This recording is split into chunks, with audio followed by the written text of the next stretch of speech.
So hear me out, folks. Edward Snowden, former NSA National Security Agency's contractor who leaked information on the US intelligence service, who revealed that the US intelligence service was spying in the lives of citizens from different countries and ourselves, the American people, right? Back in 2013, when he leaked the material to The Intercept, a newspaper, and he fled to Hong Kong in the first place. He then went to Russia. He was granted asylum, and about a month ago, I would say, he was granted permanent residency in Russia. But as he's expecting his first son to be born at the end of the year, he and his wife decided to apply to the Russian citizenship, dual citizenship, both the American and Russian.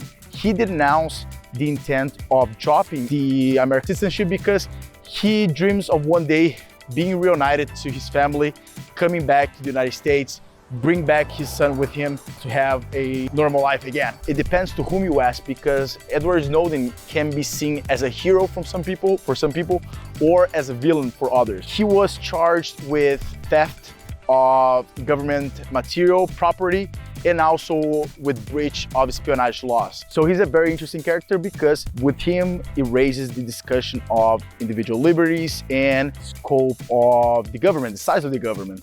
Now, I read this other news that kind of reviews the same pattern, which I've been discussing lately in the previous videos in regards to all different countries. And it's funny because it doesn't matter what country we're talking about, but this pattern expresses itself on the same manner, or it is a product of same problems faced by that country or that people. And this comes with Cuba right now. Google has seen a surge on Bitcoin related research searches coming from Cuba. And Cuba actually became a #2 country with the most searches related to Bitcoin. For those who may not know, the US government placed sanctions on the communist regime, and people are having a hard time having access to perform payments.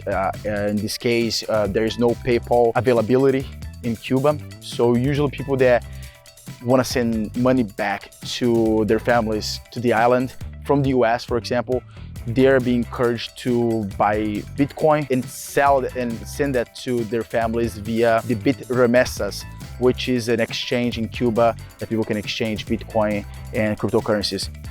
And people, the last news that I want to touch on is regarding to Australia. So the Reserve Bank, the Central Bank of Australia, announced today, November 2nd, that we'll be partnering with other big players such as other banks and software companies to implement eventually its own digital currency for Australia.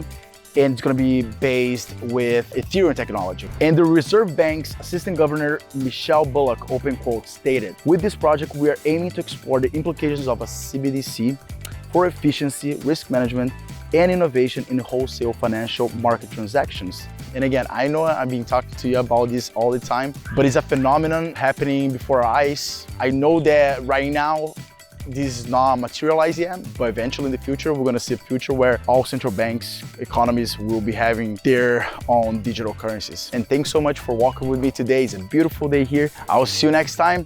Hey, subscribe to B-Tips right here, and we're gonna provide you more information about the crypto world, blockchain technology, politics, economics, everything that relates to our individual rights and liberties, okay? Take it easy.